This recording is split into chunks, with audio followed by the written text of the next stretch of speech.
जय जय रघुवीर समर्थ। जनी भक्त ज्ञानी विवेकी विरागी, कृपाळू मनस्वी क्षमावंत योगी। प्रभु दक्ष व्युत्पन्न चातुर्य जाणे, जयाचे नियोगे समाधान बाणे। जय जय रघुवीर समर्थ। श्रोता वक्ता श्रीराम समर्थ। जय जय रघुवीर समर्थ। श्रीराम आपल्या सर्वांच्या हृदयस्थ वसणाऱ्या आत्मारामास साष्टांग प्रणिपात करून मनोबोध एक अंतरयात्रा हा श्री समर्थ रामदास स्वामी विरचित मनाच्या श्लोकांचा जो आपण अभ्यास करत आहोत, सज्जन हो, आज आपण त्यातील श्लोक क्रमांक 183 याचं चिंतन अभ्यासणार आहोत। गेल्या काही श्लोकांमधून समर्थांनी गुरुचं महत्व हे सांगत असतानाच गुरु कसा नसावा यावरती प्रामुख्याने भर दिला। याचं कारण समर्थांच्या काळामध्ये जेव्हा त्यांनी देशाटन केलं, तीर्थाटन केलं आणि जेव्हा त्यांनी सभोवतालच्या परिस्थितीकडे बघितलं, बघा समर्थांच्या संप्रदायामध्ये भिक्षेचं महत्व हे अत्याधिक आहे। भिक्षा ही केवळ संप्रदायासाठी संचय करण्याची कला नसून त्या काळामध्ये समाजामध्ये चाललेले हे सर्व प्रकारचे सांस्कृतिक प्रवाह अभ्यासण्याचा तो एक राजमार्ग होता।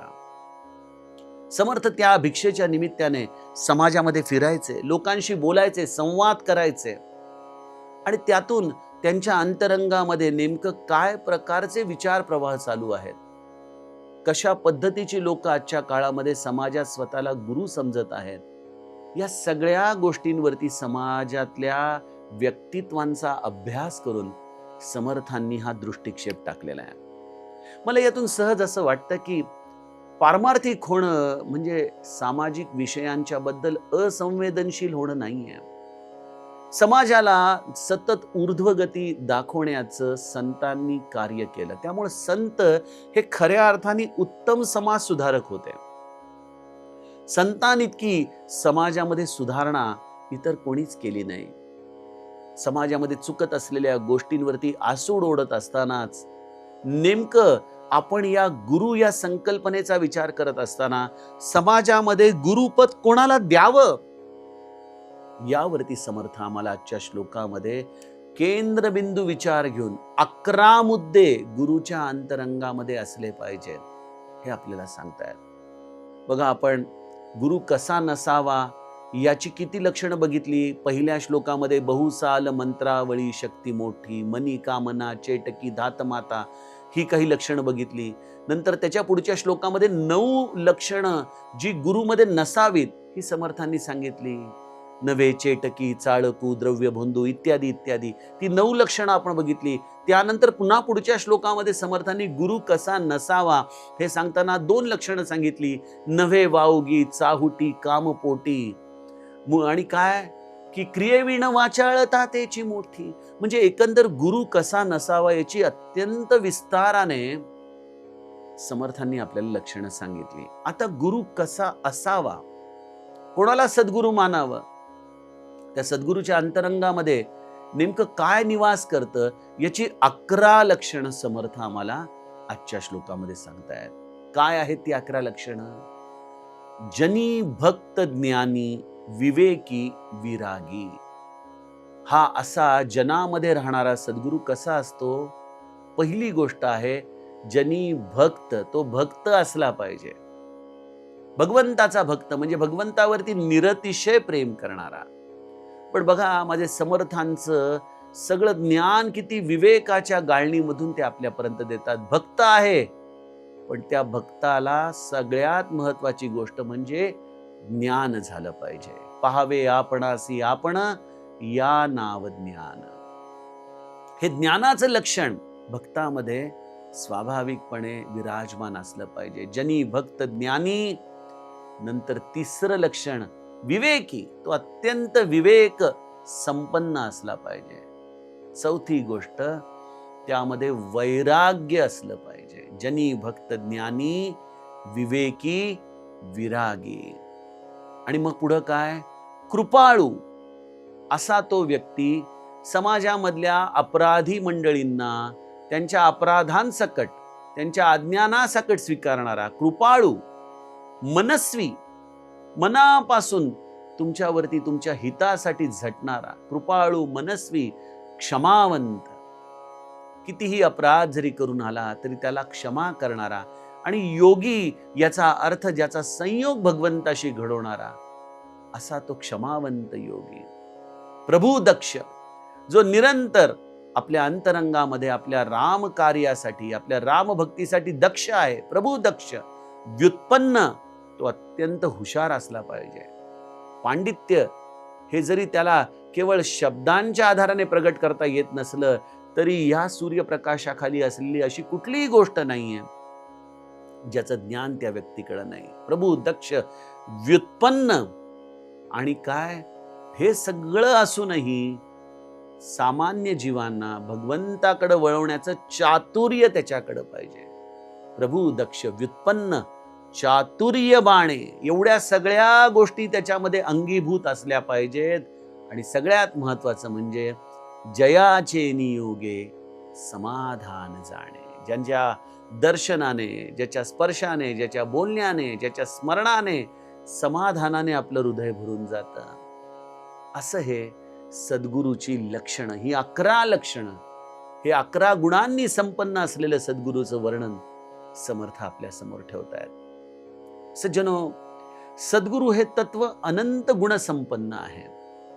या अनंत गुणांपैकी काही मोजके माणिक समर्थांनी या श्लोकामध्ये आपल्या समोर आणलेले आहेत. आणि हे गुण त्या व्यक्तीचा प्रभाव वाढवण्यासाठी नाहीत. या सगळ्या गुणांच्या आधाराने त्याच्या संगतीमध्ये असलेल्या जीवाचा उद्धार व्हावा, असे ते गुणधर्म आहेत, असे ते माणिक मोती समर्थांनी या श्लोकामध्ये आपल्या समोर या 11 गुणधर्मांच्या आधाराने ठेवलेले आहेत. एक एक गुणधर्म हा खरोखर चिंतनीय आहे. कधी कधी त्या गुणधर्माचा आणि त्याच्या पुढच्या गुणधर्माचा परस्पर समन्वय आहे. जर नीट चिंतन केलं तर लक्षात येतं की ही 11च्या 11 गुणधर्म अनिवार्य आहेत. आपण नाही का परीक्षेमध्ये ऑप्शनला टाकतो काही प्रश्न, की हे प्रश्न तुम्ही ऑप्शनला टाकू शकता. गुरुच्या पदासाठी कुठलाही ऑप्शन नाही. हे 11चे 11 गुणधर्म हे त्याच्यामध्ये असणं अनिवार्य आहे. कुठले गुणधर्म आहेत ते? जनी भक्त. सगळ्यात पहिले सद्गुरूचं लक्षण आहे, तो भक्त असला पाहिजे. त्याची भक्ती कधीच सुटता कामा नये. तो रामाला आळवणारा असला पाहिजे. रामाशिवाय दुसरं काहीही न बोलणारा असला पाहिजे. ज्याची रामावरती अत्यंत उत्कट भक्ती आहे, असा तो भक्त. बघा, एक पद्धत अशी असते की लोक म्हणतात, अहो आता आम्ही ते भक्ती वगैरे अशा काही छोट्या गोष्टी करत नाही कारण आम्हाला ज्ञान झालंय. सज्जनो, ते ज्ञान झालेलं नसतं, तो ज्ञानाचा आभास असतो. कारण भक्ती ही ज्ञानोत्तर असते. भक्तीला 2 अंग आहेत. भक्ती ही ज्ञानपूर्व आहे आणि भक्ती ही ज्ञानोत्तर आहे. म्हणून मी नेहमी सांगत असतो की भक्ती ही ज्ञानाची आई देखील आहे आणि भक्ती ही ज्ञानाची कन्या देखील आहे. म्हणजे काय? भक्ती प्रसवते तेव्हा ज्ञान होतं. भक्तीतूनच ज्ञान होतं, नो डाऊट. पण ज्ञान म्हणजे काय? तर ज्ञानाची कन्या म्हणजे भक्ती अवतरते की आता मला दुसरं रामाच्या नामाशिवाय काहीच कळत नाही. हे ज्याला कळलं त्याला खऱ्या अर्थाने ज्ञान झालं सज्जनो. त्यामुळे जनी भक्त हवा आणि त्या भक्तीतून त्याच्या पोटी ज्ञान असलं पाहिजे आणि त्या ज्ञानातून त्याची भक्ती निरंतर उत्कटपणे चालली पाहिजे. राम उच्चारताच त्याचा कंठ दाटून यायला पाहिजे. असा हा जनी भक्त ज्ञानी. आणि त्याची भक्ती ही कधी आंधळी नाहीये. तो अत्यंत विवेकाने या भक्तीला पुढे नेणारा आहे, आपली भक्ती सांभाळणारा आहे. विवेक काय करतं? आपल्या बघा, ज्या आत्मज्ञानाच्या प्रांतामध्ये, या परमार्थाच्या प्रांतामध्ये ही माया सतत नीर आणि क्षीर अशा दोन्हीही गोष्टी आपल्या समोर ठेवत असते. पण जो असार गोष्टींना त्यागू शकतो, तोच फक्त क्षीराचा आस्वाद घेऊ शकतो. त्याप्रमाणे अनेक गोष्टी जरी असल्या तरी या सगळ्या गोष्टींमध्ये माझ्या हिताचं काय आहे, कल्याणाचं काय आहे, श्रेयस काय आहे, प्रेयस काय आहे, याचा सतत निरंतर विवेकाने विचार करणारा तो सत्पुरुष म्हणजे सद्गुरू. जनी भक्त ज्ञानी विवेकी, हा विवेक अत्यंत महत्वाचा आहे. आणि मला समर्थांचं खूप कौतुक यासाठी वाटतं, कारण विवेकाचं जनन कुठून होतं? भक्तीतून होतं. मनुष्य अविवेकी केव्हा वागतो? जेव्हा त्याला भगवंताचं विस्मरण होतं, त्यावेळेला तो अविवेकी वागतो. आणि भगवंताचं जर निरंतर स्मरण असेल तर तो भक्त हा कधीच अविवेकाकडे वळू शकत नाही. त्यामुळे जनी भक्त ज्ञानी विवेकी या तिन्ही गोष्टी परस्परांशी संबंधित आहेत. आणि मग या विवेकातून जेव्हा असार काय आहे लक्षात येतं, तेव्हा मनुष्य हा कुठल्याच प्रलोभनांच्या नादी लागत नाही. ती प्रलोभनं त्याला कधी आकर्षित करू शकत नाही. आणि त्यामुळं भक्तीतूनच वैराग्य साकारतं. वैराग्य म्हणजे केवळ वेशभूषा नाही, वैराग्य म्हणजे केवळ अंगाला राख फासणं नाही, वैराग्य म्हणजे आतूनच या सगळ्या दृश्य जगाचं असार पण कळालं की त्या गोष्टींचा त्याग करण्यासाठी जिथं प्रयत्न करावा लागत नाही, कष्ट करावे लागत नाहीत. बघा, उदाहरणार्थ एखादा तवा गरम आहे हे जेव्हा आपल्याला कळतं, त्यावेळेला त्या तव्याला आपण कधी हात लावायला जात नाही. म्हणजे आपल्याला त्या गरम वस्तूच्या विषयी स्वाभाविक वैराग्य आलं की नाही? तसं या समाजात ज्या ज्या काही असार गोष्टी आहेत, ज्या ज्या काही ईषणा आहेत, त्या ईषणा किती असार आहेत हे कळणं हे विवेक आहे. आणि त्या विवेकासाठी भक्ती हवी. त्या भक्तीतून ज्ञान येतं, ज्ञानातून असारत्व कळतं आणि त्या असारत्वातून स्वाभाविक वैराग्य येतं.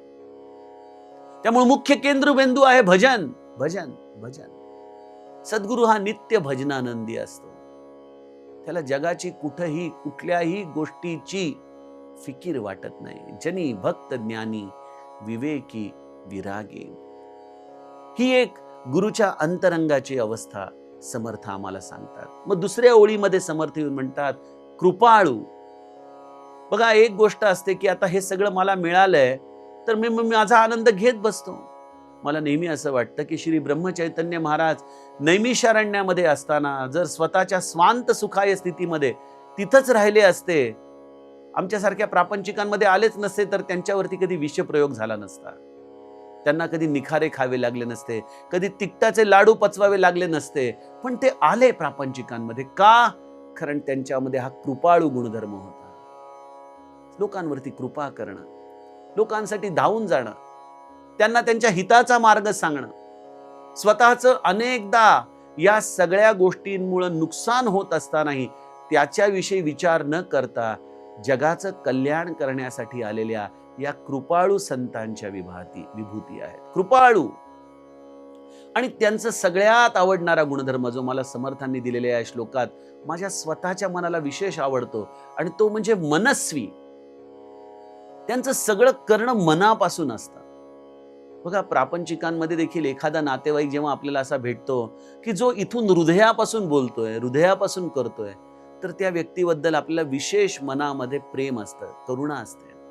कारण त्याचं कधीच वरपांगी काही नसतं. नाहीतर बहुतांश वेळेला आपल्याला समाजामध्ये असे वरवर गोड बोलणारीच लोक दिसतात की कधीही सांगावं, काहीही सांगावं, आणि मग एखादी गोष्ट आपण जर कधी सांगायला गेलो की नेमके म्हणतात, अहो आत्ता नेमकं ते नाही जमणार हो आम्हाला. म्हणजे या सगळ्या गोष्टी केवळ बोलण्याच्या असतात, वरवरच्या असतात. महाराज म्हणायचे, मी कधीही माझ्या स्वतःसाठी पैसे म्हणून मागण्यासाठी कोणासमोर हात ओशाळले नाहीत, पण एखाद्याच्या कल्याणासाठी मला भिक्षा मागताना कधी लाज वाटली नाही. हे श्री महाराजांनी एखाद्या मनस्वतेचंच लक्षण आपल्याला सांगितलंय. तुमच्या कल्याणासाठी जे काही करावं लागेल ते करणारे हे संत असतात. कृपाळू, मनस्वी, क्षमावंत.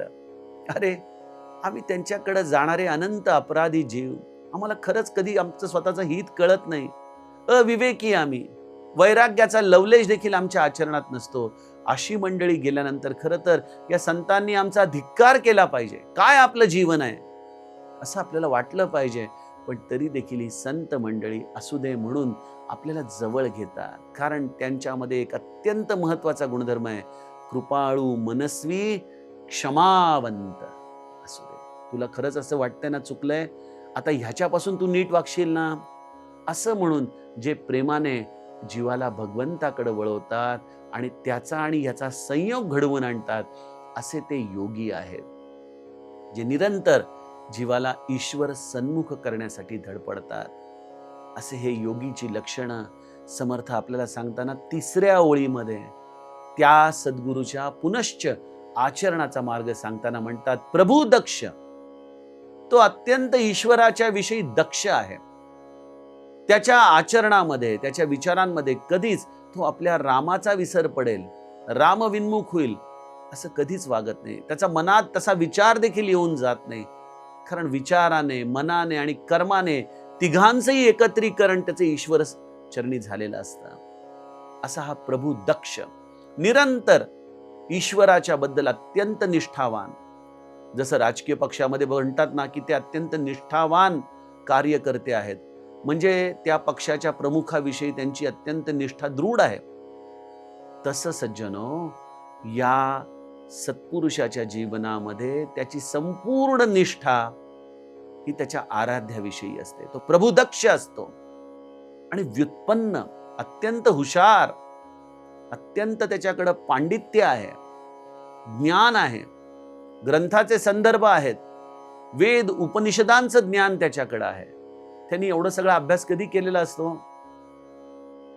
बहुतांश आत्मज्ञानी संत या सगळ्या गोष्टींना केवळ भक्तीच्या आधाराने जाणतात. बघा, माझा तर अनुभव फारच कमी आहे, अल्प आहे, यापैकी कुठलंही लक्षण माझ्याकडे विराजमान नाही.